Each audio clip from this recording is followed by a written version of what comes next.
Loving, loving Sairam, Dr. Ramesh Wadhwani, the Sri Satya Sai Global Council Trinidad and Tobago lovingly invites you to the series Awake, Unite and Inspire. We are extremely happy, grateful, honored, and blessed to have you as our guest on this evening's program. So, Dr. Wadhwani, can you share with us how did you first come into contact with our beloved Mother Sai? At Brother Fight was long ago. It was like late 70s. A family friend of ours from New York was visiting us in St. Louis, and just so happened a lady had read the Man of Miracles book, and she wanted my wife to take her to a science center. And as we were not science devotees then, but she did knew a few of her friends where the science center was. So she said, Renu, no problem. I would call up and get the address and take you there. So that's how she went out for the meeting. Of course, that week I was out for interviews in Boston, so I was not available. So she went to the science center, and uh, unbeknown to me, but she when she went up there, she was so moved with Swami that she she did she told Swami, they say you are God. If you can get job for Ramesh, for me to believe that you are God. That was a challenge she threw up there, and just as background, how my company had was shutting down, was working, so we all were let go, and we only about 3 months. I've been applying for like almost 4 6 months. Apply, no reply, right? Recessionary time, so they're not really that many job openings basically. So I applied everywhere in the nation, and it was just all rejects basically, no openings, right? So as soon as I came from Boston, Sunita shared her blissful experience at the center, and she wanted me to take next week up there too, and she wanted me to read Meta Miracle's book that she had already read before.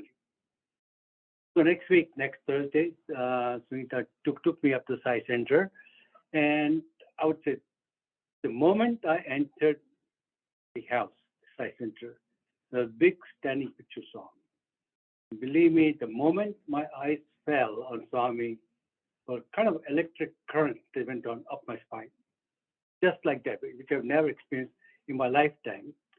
And the inner voice told me, hey, you found God. Hey, you found God. It was so instant, basically. My heart needed no proof, no further questions on the topic, basically. In fact, this revelation itself was an evidence what I needed to really accept that. The moment held within myself a spontaneous awakening, of my own awakening. So, so on return outside center, we sensed a jasmine fragrance in the car, all over the car. So I thought maybe we partake in some Vibhuti Sai Center, imagining we were doing it. But as soon as we entered the house, and half an hour later, basically, the whole aroma I could see that is spread all across the house, across all rooms. So down the road, then we talked to Sai Center president. He said, "Well, this is how Swami gives signs when he gets onto devotee, basically." But it just so happens Sweeta had not told me her challenge to Swami. She never disclosed to me, basically, right? So after that meeting, basically, and I mean, it's every Thursday for the last 9 weeks, I received a job offer. No jobs all along. I received a job every week for 9 weeks in a row, and coming on Thursday. The miracle here is Swami's hand at work, right? It, that he controls all the variables disposable in the universe. He controls the document has to be printed, has to go to the post office or a courier service, and make sure it gets there on Thursday. How is it possible that every Thursday, random jobs from random companies get dispatched and come to me on Thursday? This is what, as a scientist, felt this man has full control of the elements to make that happen. So, and for every Thursday arrival also was a reminder for Sunita, basically, see that I've heard your prayer. And coming on Thursday is the proof that I'm sending these to you. That was her confirmation for her. It just so happened after that experience, we instantaneously welcomed Baba into our family as our head, as a guru, as a master, and we start praying immediately the same week. It was such a powerful moment as we got started. So teachable moment here is the power of sincere, heartfelt prayer. The prayer is heartfelt and sincere. The omnipotent Lord hears and takes action. But the story doesn't really end here. If you look at it, the feeling came to us, like my Sunita said, you must go and thank Swami because this would not be possible unless I asked him and then unless he reacted to it. So, but how do we go there? There was no travel money available. The job was coming down and we were hand to mouth, basically enough money coming to live on. There was no really capital available in a bank account to even buy one ticket, let alone 4 tickets and one was child, basically. So again, universe comes back to our rescue, right? The consciousness like works in miraculous ways. The next day, there were 2 credit cards came in the mail with exact credit limit of $1,500 and $1,000, $2,400, enough to buy 4 tickets. Enough to buy four tickets and force it take the trip. So like I said, again, he's in control, right? And I never owned a credit card before. So this was the first time in my life that it happened. And having got that, we took a blind trip to Swami in January 1979. We went there late Christmas, but we got Swami in first week of Jan, basically. So as soon as we went up there, he did take my letter of gratitude to him as soon as we went. We were there only for 2 days. Thursday, we said I'd go back, join my new job on Monday to reach the US on Thursday. So very, very, very, very tight. So, and Swami took my letter and walked away, and he went across the other side of the quadrangle, and I see Swami signing somebody's book, right, like that. So I said, Jesus, I should give my book to sign, right? I was talking to myself internally, but then I missed an opportunity. And as soon as the thought came, he just turned around 180 degrees and walked back. If those who saw me, basically, Swami never walks back. He goes a circle around the ashram grounds and finishes from around through. So he came back and then he took my book, he autographed it, and he asked casually a question, where are you from? And said, Swami from St. Louis. Then he gave me blessings and said, Manchati, happy, and that he went back. But I was told, and now I know better, the center president told me, if you're going to Swami, you're going there because of his divine will. Nobody can enter Swami's precincts unless he wills it. So too, when you're ready to leave from there, you have to ask Swami for permission, can I leave? God, and how am I going to fetch him second time around to go there, basically? So my driver and my wife said, listen, sir, your flight is confirmed. You had to leave on Saturday morning, early morning darshan from the balcony. You don't even wait for regular darshan, but your flight is 11:15 basically in Bangalore. And I thought, I said, no, I had to get this permission. Sunita said, but you had to go and report the job basically. What would you do? Say, if Swami doesn't give permission, so be it. Then I'm not supposed to go. It was that kind of instant faith that rocked me onto the ground. I wrote to Chitta Swami, if you accept the letter from me, then I know it's permission go. So I stood in the same place where I was sitting basically, and at the second quadrangle, and Swami comes from the Monday portico, and comes straight to me. He bypasses about 100 odd people, comes straight to me, and I was right then in first line. He picks my chit and walks away, just like a bird would pick up and go away. And that's it. I had my permission to go, and family returns about 3 months. 3 months from there, house gets sold on their landing in 3 months basically. It was bad recession time, like I said, house was not moving. So with this days, house got moved. So again, the realization that his divine invisible hand was always at work. Unless I can sell the house, can I buy a new house? Or I can afford it basically. It worked out like just like a smooth butter basically, knife across butter basically. So we purchased a home in Roanoke and we named Sai Nivas as the name. First home we named Sai Nivas. Um, the, and then since then, basically, there was no center in Roanoke, Virginia, but he became our family member and nurtured, protected us ever since. And we did budgets regularly for him by ourselves, basically, when we were there. So, like Swami says, first I give you what you want, right? That's some. So you'll come back and ask me what I could really give you. So this was that he gave the beginning, basically. This is what he gave me. It says, I have done this for you, and I'm in control of you, and you are my devotee, basically. So my takeaway from this is now we should constantly thank him for his endless joy, right, of bringing us to him, all of us at that situation. And Swami said, you take one step, then he takes 100 towards you.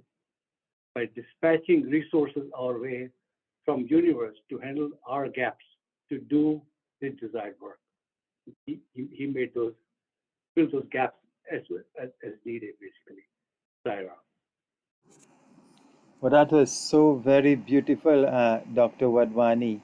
And what a powerful and sincere prayer Mrs. Wadhwani would have prayed to Swami. And you were not aware of that. And look how the grace of Yes. Bhagwan was showered upon you in such a bountiful and divine way. Very, Yes. very beautiful sharing, Dr. Wadhwani.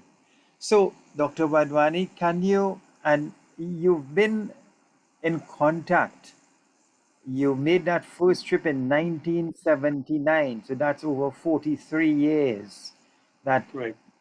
you came to know about Swami, and so many wonderful experiences I know you would have had over the years. But can you share at least two of the most memorable ones you've had with us? Yeah. Well, there's lots and lots of experiences and lots of them. But two most memorable are related to Vibhuti, basically. Swami's Vibhuti, basically. So maybe let me dwell on those.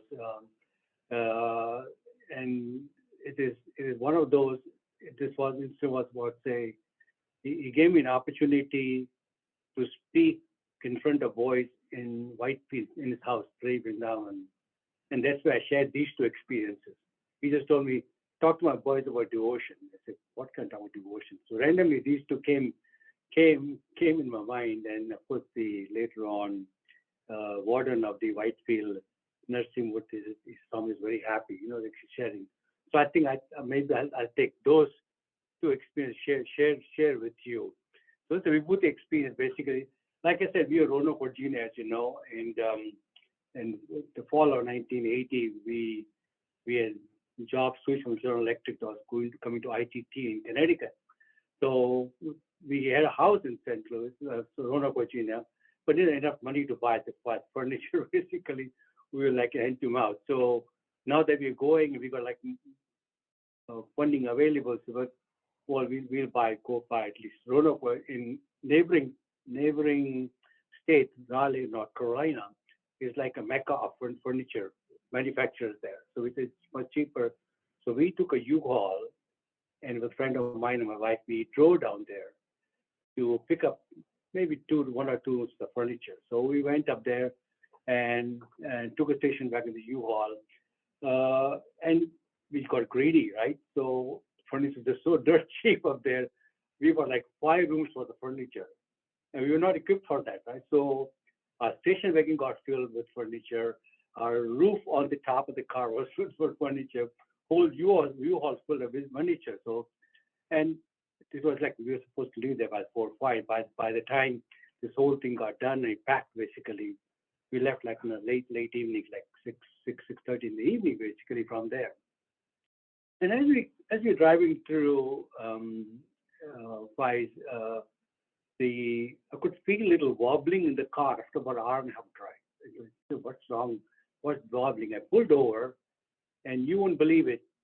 That the rear wheel of the U-Haul back there, when we came back on the driver's side coming, says, my God, it was red hot. It's like that. The steel was like 25, basically, not really fire, but it was red, basically. And we put a bottle of water and it just went to steam, basically, fast going through. And the tire was all basically rumpled up and something burnt up, basically, in the process. What do? You're in the middle of on the highway. There is no vegetation or no nearby town or city available. It was still dark in the evening. So we just make an SOS call, pray, basically. There's no mobile phone those days, right? So it was no question. We can just pick a phone and call basically anybody. We were just flagging hands, and good Samaritan stopped by. He said, what's the matter? I said, with this problem with U-Haul. I said, okay, no problem. I will drive you. I'll take you. And literally it was like about 15, 20 miles away, or to the nearest town. We went to the U-Haul, and he said, okay, sir, we will send you a rescue, basically. So this good Samaritan was nice enough to backtrack and bring me back where it was. In the meantime, while we were gone for that long, family was worried. So the cops dropped by, and cops said, well, where did you go? I said, somebody took him. I said, but you're not supposed to do that. So, well, we need help. I said, what do you do? So he bought them some drinks, and he bought them some sodas, he bought them some food to eat while I was gone. Again, Swami comes back and takes care of it, right? So as soon as he came back, we waited, and then an hour later, so later, U-Haul came. By the time everything calmed down, nothing, not flat tire. Just buckled up. I said, something more wrong, sir, here. The trim was so hot. He said, no, once you're flat tire, not to worry. You replace the tire, so be it. We started driving, and then after 45 minutes, hour, we stopped by. Tire was getting now warm, back to warm. So he sprinkled some water, cooled off, drove further up. 2-3 times he said it was getting warm. My wife said she was carrying a vibhuti packet on her. She said, say Sai Ram and apply vibhuti packet to the tire and the rim, basically. So that's what we did. And you won't believe Swami's grace. Stopped a couple of times, maybe half an hour. Tire was getting cooler and cooler and cooler. By the time we reached home, 5 a.m. in the morning, it was ice cold. As if nothing had happened. And when we went to report U-Haul, it says, this is working fine, basically. So again, lesson here is Swami is ever ready when he receives SOS from devotee. Ever ready, basically. Swami often also reminds the doctors, if all fails, give vibhuti to my patients. Vibhuti application is an SOS to me, and I take care of it. There's no need to call me, the doctors. So this is what doctors quite often do. Having closed that, maybe the second experience also related to vibhuti itself. Basically, I chose it that way. My daughter at that time, Arti, was 4 years old, and so this is about her and 4-year-old child's faith in Swami, right? So, and it was just of the 1981 episode in Connecticut, here in my home, basically in Shelton. So that evening we were going for family shopping trip, right? So as soon as we sit in the car and we try to start it, sometimes, in the wintertime, car just fails, doesn't start, right? But it was like summer, basically. And in the garage, car didn't stop. So I tell kids, well, something's wrong. I tried like 8-10 attempts. I pretty much drained all the battery in the car. So after it won't even just crank, basically. So we switched cars and go for shopping. And this so happened on return, my baby Aarti tells me, Dad, start the car. What? She said, Dad, start the car. I said, but dear, it needs to go to garage for repair. But she insists. And I ask her, why do you think it's fixed? Well, let's go to garage. And I asked why. She said, Dad, you taught us any problem or any pain we have, we should apply vibhuti. We use vibhuti, right? So while you are changing the car, I quietly sneaked out, went to Baba's room, and brought vibhuti and applied to the car. So now Swami's fixed the car. You must start it. Let's start. My heart fully sank. I said, what? Swami, what test are you putting me into? My heart was throbbing. And I closed my eyes prayerfully and attempted to start the car. You won't believe it. Needless to say, the Divine Repair Garage had fixed it, just started one swing with no problem going through it. So lessons there, many times children come in our lives as angels to teach us lessons of faith. The children will come to parents to teach sometimes, basically. That he is omnipotent. He always responds to pure, simple prayers of a child, which is pure, unsullied by the ups and downs of the world, right? So we to my listeners, basically, let's cultivate a childlike faith that is unbiased by worldly limitations of our mind. Because it just so happens, and quite often our mind is so confused and into the problem, it's very difficult for us to focus on Swami and send him call to help us out. So cultivate purity of heart and feel Swami around us 24/7. It's that purity, Swami responds. Sign off, guys. Thank you very, very much, Dr. Wadhwani. That was so beautiful. So much of lessons, as you said, the childlike faith of the children of applying the vibhuti, having faith in it brings the grace of Swami to effect the solution and the remedy. Thank you very much for those two wonderful experiences. And I know you would have had so many with Swami over the years. Yes, So, yes. Dr. Wadhwani, what does Sai Baba mean to you at this very moment? Um,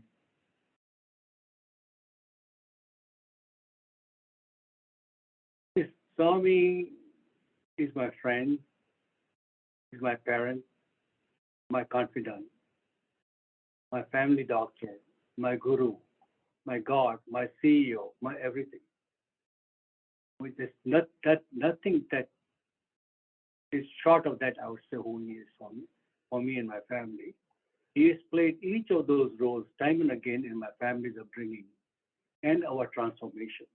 And he continues to do so even after our samadhi. I don't even know where to start and where to end. But let me share one of my CEO stories. I can't quite a some is my CEO, site system CEO basically. So, and every office we have in India and other places and here, we have also Swami's office basically. So, and Swami's given robe, so we keep that basically. So let me share two of my CEO stories of Swami's rescue. Um, it was in about 1987, ITT, I used to work for here across the street. ITT shuts down the R&D center, the National R&D Center here in Shelton, Connecticut. And thousands of scientists were let go, like myself and others, and almost 1,000 people or so. It was a tough economy at that point in time, again, 1987. And so I do something for myself, we were laid off. And we prayed to Swami as to what next holds for us. So just happened, a picture arrived from Sai Center in, I think, in Indiana, basically. And he sent a picture, like Swami's back with the hands crisscrossed behind his back. with a note saying, Ramesh, you're on good hands. Promising pictures.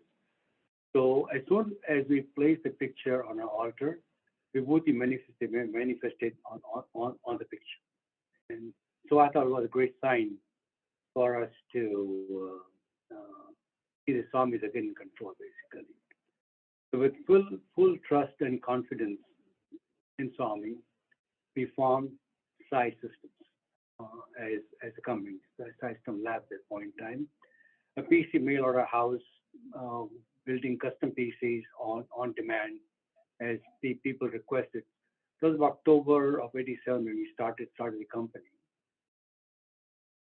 In first 6 weeks of operation, we had the supply hiccup. The start episode was that we used to buy components for the PC, the motherboards, drives, etc., and assemble PCs for the customer's choice. So the suppliers supplied maybe half a dozen PCs that we ordered. We prepaid for most of them, they shipped them and more. And a week, 2 weeks go by, he stopped shipping and wondering what would happen basically. But that particular night when I had this episode, when you realized it's not coming through, we prayed to Swami that night after Aarti and believe this particular dream, of all many dreams I had in my life, guys, I had Swami with me all night. My dream goes, I'm just holding on to his feet. There's no conversation, but I know all night I held Swami's feet in soft, silky feet, basically. It was with me all night in the dream, which I never seen. Dreams are like a minute, 2 minutes, 5 minutes. Some conversation, no conversation, just silent energy coming through, holding his feet. And just so happened, when I woke up in the morning, I shared dream with my wife, went to check in the mailbox, and a random brochure had come in the mail, basically. It was a large supplier from Los Angeles saying, AUI provide components for PCs, but if you're interested, please call us up. So what a coincidence. How is it really possible?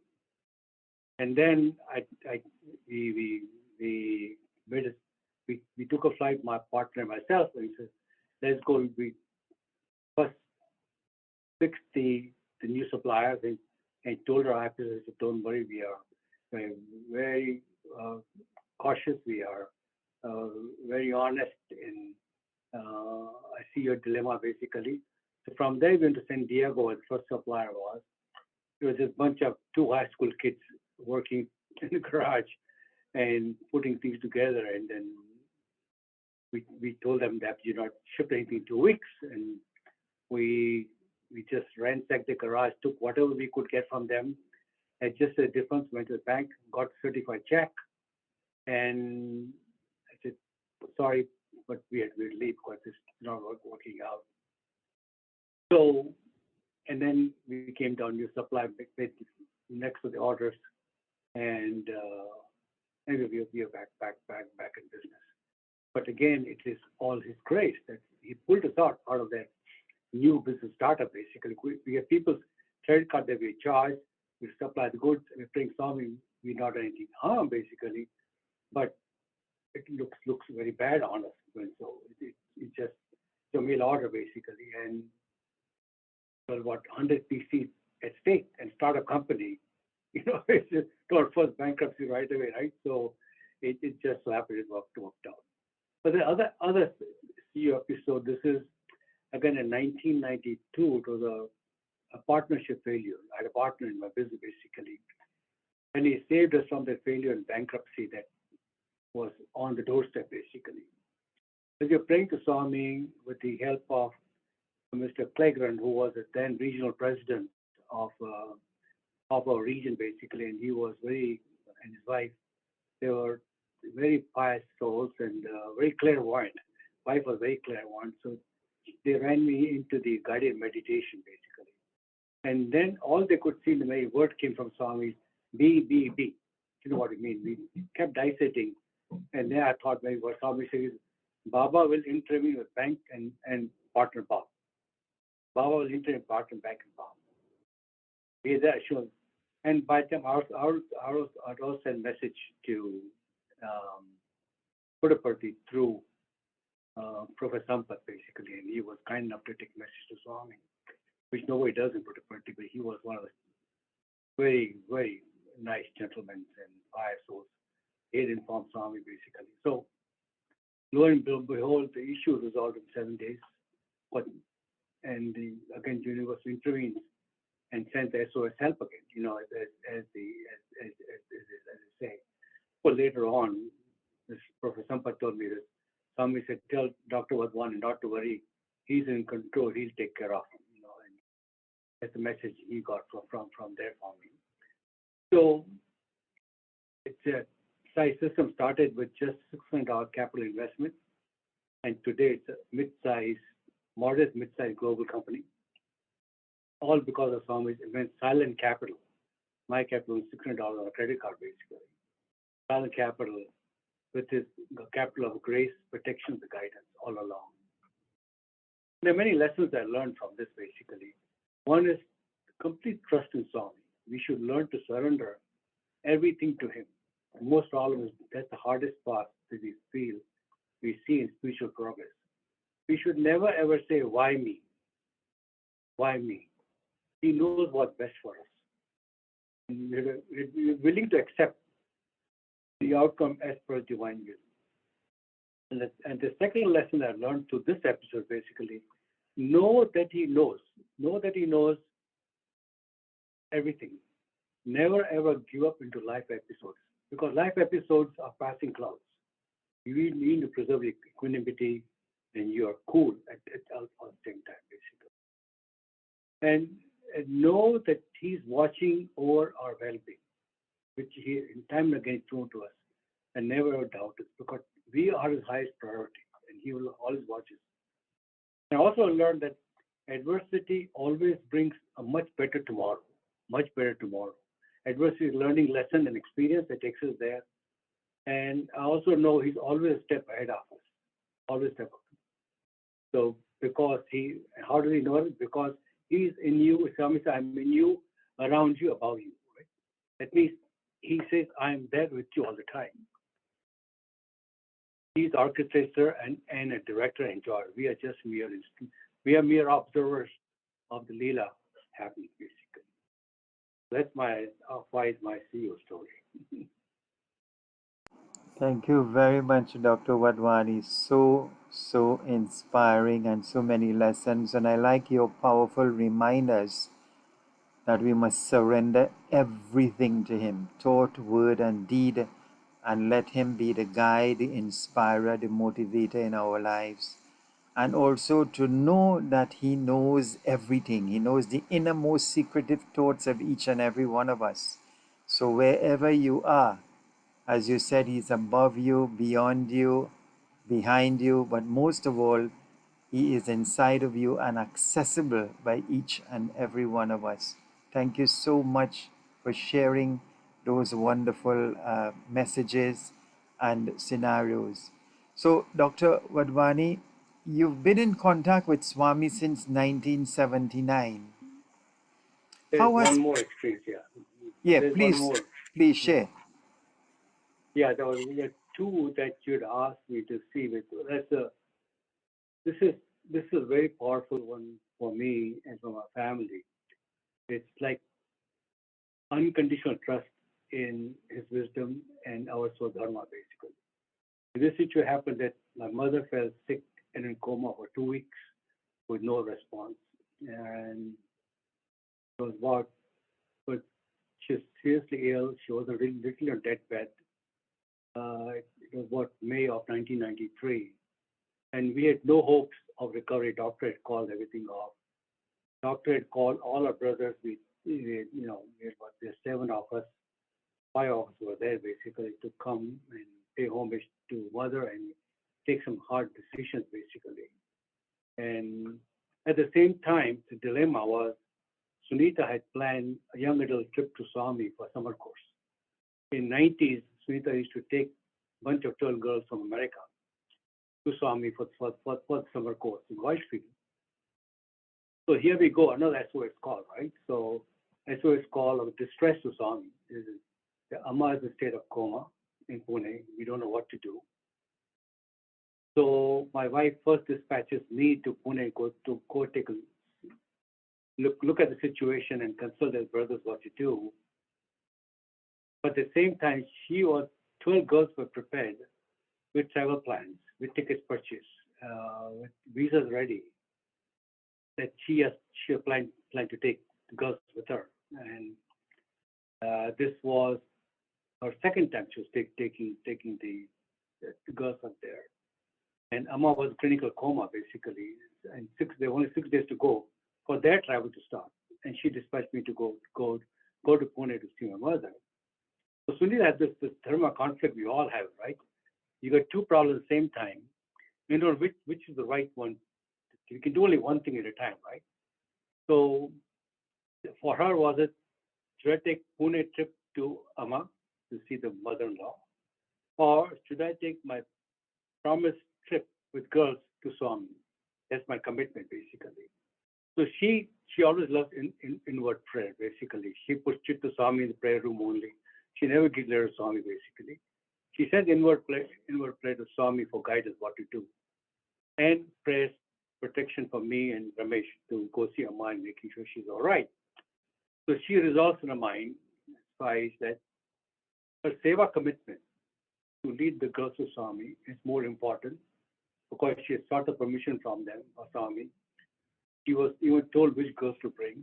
All pre-plans were done. So she thought that was a true Swadharma, own individual dharma that for her to really fulfill, basically. So it's with firm conviction and faith that he will protect Amma, basically, and not let her down in the eyes of her in-laws. She was very frightened, is what if the in-law says, hey, your mother-in-law is sick and you're running to a guru or a human being, basically. So they were not really into all this, basically. She was worried about the downfall coming from there, basically, unexpected thing. So she prayed to Swami for that. And at the same time, my brothers dispatched me to go see Swami because no, I believe in Swami, right? So they came back to consult Swami. So I took a 2-day trip. It was Thursday I went, and Thursday morning I went, and Thursday night and Friday and Saturday I was supposed to come back because I had to head back again to receive her, basically. And so 2-day trip. Swami did not pay any attention on Thursday. Thursday evening, he dispatches me, oh, go see my boys on Friday. He says, early morning, go see my boys in Puttaparthi. I'm here for my purpose. I'm going up. I was talking to myself, but anyway, Swami's command, right? So I said, okay, Swami. So next morning, I took a taxi. Basically, he was not happy. The kids were not disciplined how to use the computer systems. The computer center, basically, a bit of misuse.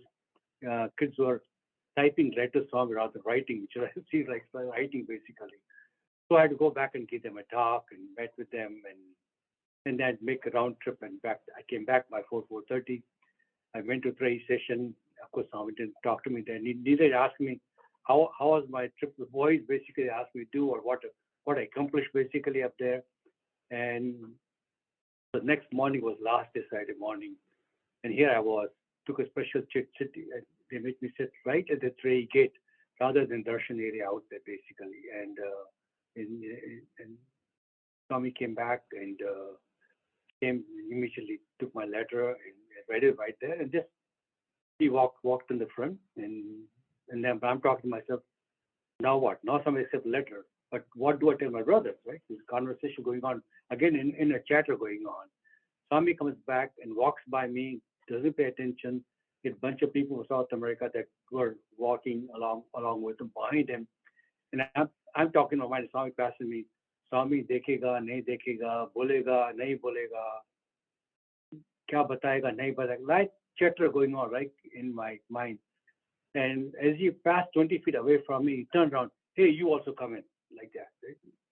There was a sigh of relief. I can go see Swami basically inside.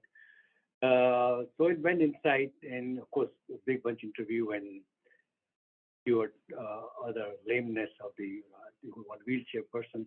But that's not the topic of the conversation. A much larger interview here. But when my turn came, Swami in the interview, I told him, Swami said, first he just gently pats on my cheek, says, क्या बोलता है? सोचता है, स्वामी देखेगा, नहीं देखेगा, बोलेगा, नहीं बोलेगा. You must have had more faith than that by now. I said, so sorry, Swami, but Maji ठीक नहीं है, and she's a coma. So I said, don't worry. Do your seva to mother like you're doing. Swami gave prasadam. Whatever God wants, it'll happen. You don't worry about it. I'll give you bodhi. And the interview ended there.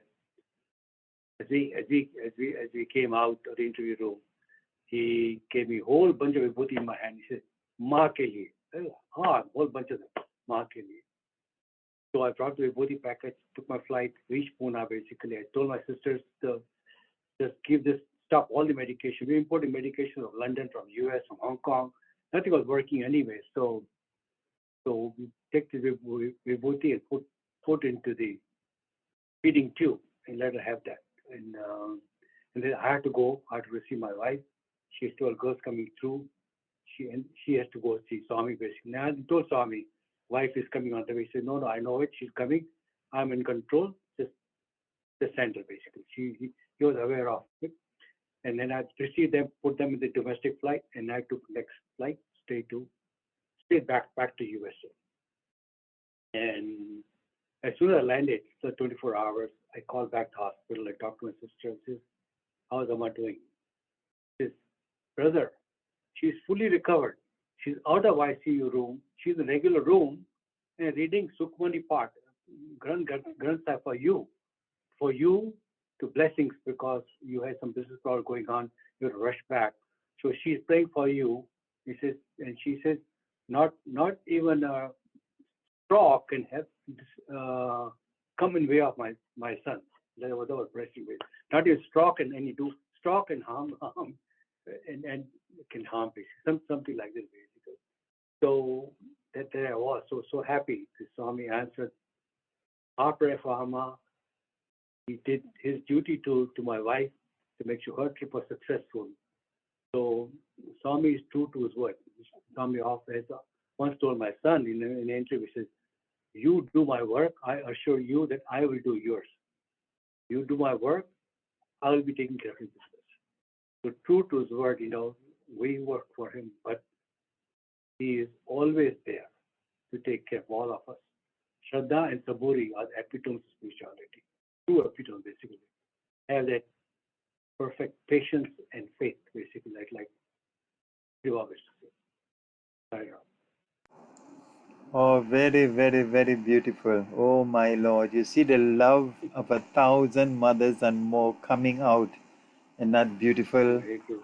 example of Swami. And as he said, take one step towards me, I shall take 10 towards you. Shed one tear in my name, I will wipe 100 from your eyes. Bring me the Right. depths of Yeah. your mind. He says, no matter how grotesque, how cruelly ravaged by doubts or disappointments, I know how to treat them. I am your Yes. mother, Yes. and I will never, never let you go. Such a beautiful example of Swami's compassion and love, Right. Yeah. Dr. Wadhwani. Very, Yeah. very beautiful. Yes. So, Yes.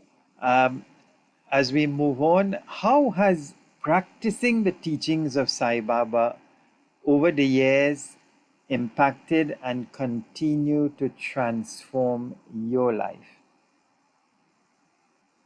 Yeah.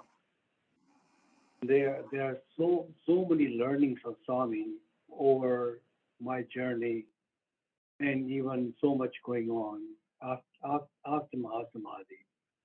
So here's one in the early days. It's a lesson on seva basically.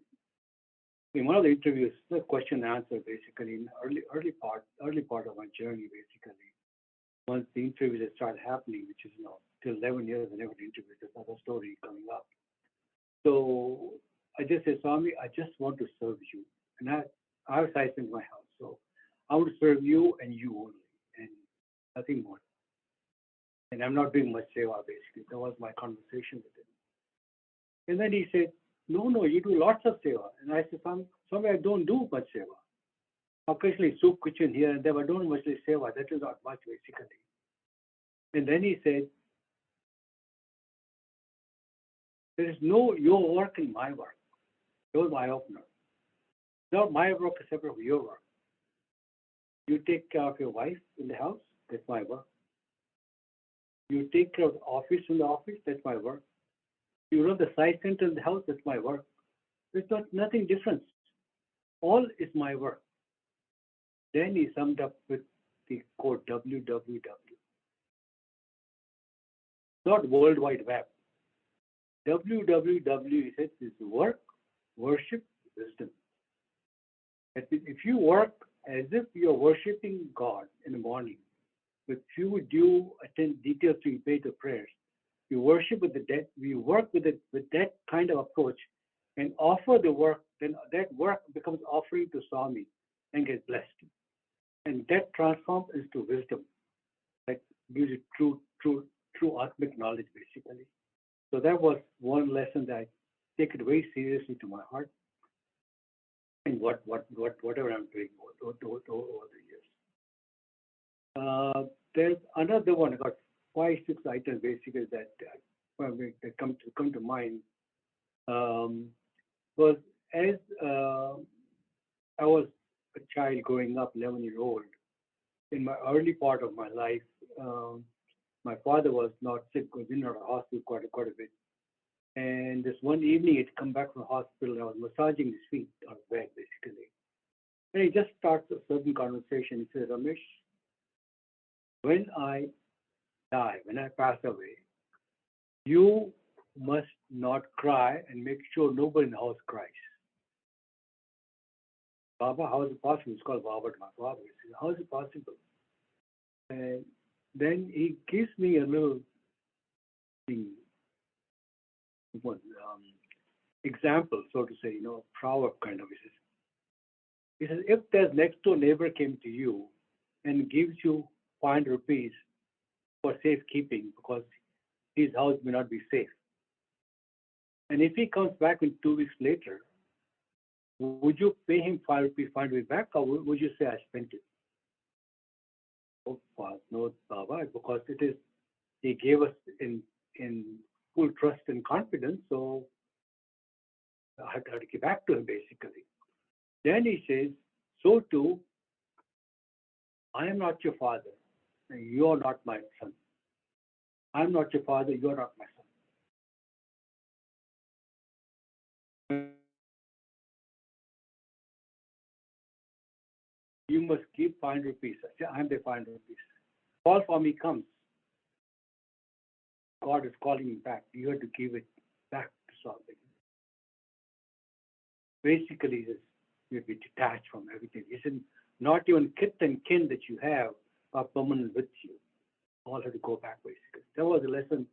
11-year-old, I mean, it was very hard to comprehend. And of course, months later, they did pass away. And of course, I didn't cry because that has stayed in my heart years on, basically.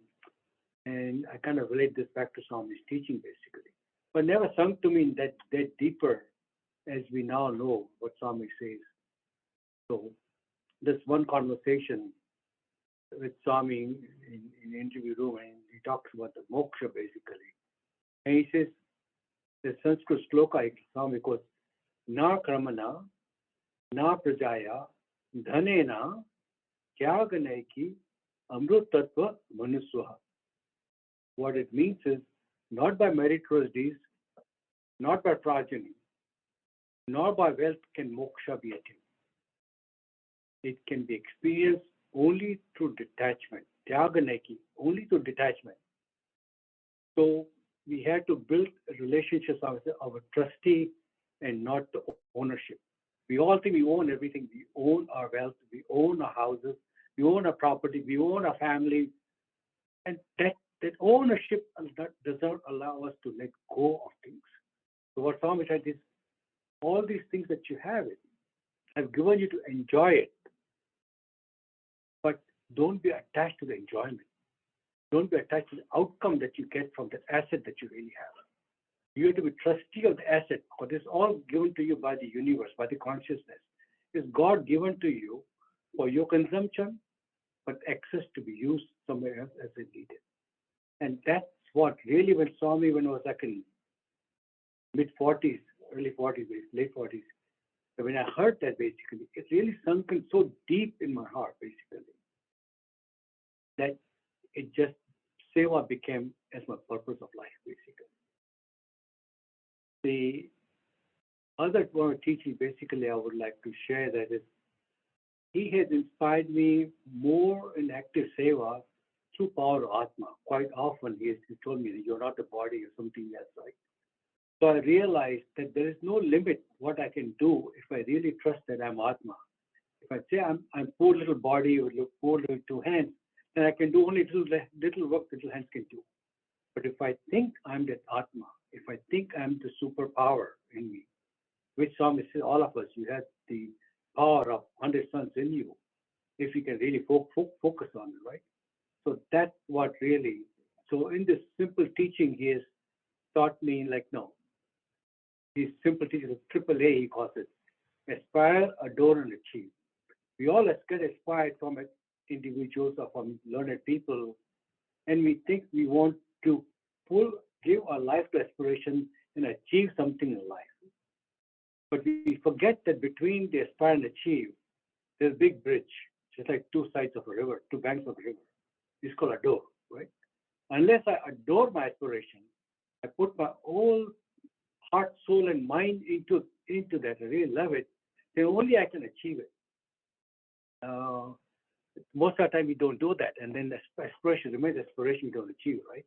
So it taught me that whatever that we do, whether spiritual or worldly or business, you must adore that what you do. And finally, I would say the most important transformation of my spiritual journey is the impact of Swami's teaching on my family in general, especially my son's adoption of Sai System's core values. And before I get this, once Manoj was reading a book, and Swami called him in. He said, "What are you reading?" He looked at the book. He said, "Swami, there's so many books in the library, basically in the bookstore. This one book for 3 days, I read only about 50 pages. How will I read all these books?" Swami took the book and kept on. Said, "Keep it there. You don't need this." He said, "What, Swami? How will I learn?" He said, "Just do your duty." Do your duty. And he got them as a duty as a father, duty as a businessman, duty as a seva worker, duty as a family member, duty as a sibling. He picked that space kind of the understanding with them. And when time came to readopt core values of 30th anniversary, his core values, first core value is dharma. His second core value is unity. His third core value is seva. And final two were respect and excellence. Respect and excellence powered by unity, satya, dharma, seva, and respect and excellence. And these are the core values the company lives by. These are core values that every association company aspires and lives by them. And I would say our lives can impact others when they see what we do.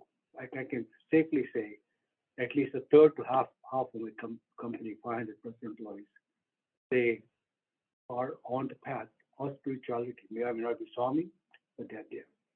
So that is long answer to a short question, how Swami's teachings have inspired and transformed us. Thank you, Sire. That's very, very beautiful. So much of transformation through practicing his teachings.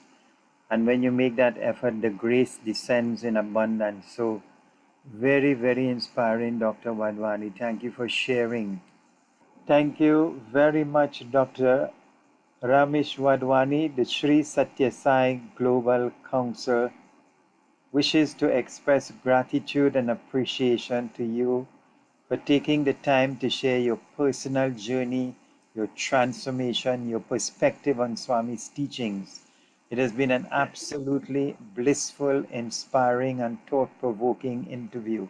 May Bhagwan Sri Satya Sai Baba continue to bless and guide you, and may you continue to be a loving instrument as his divine mission unfolds. Jai Sai Ram.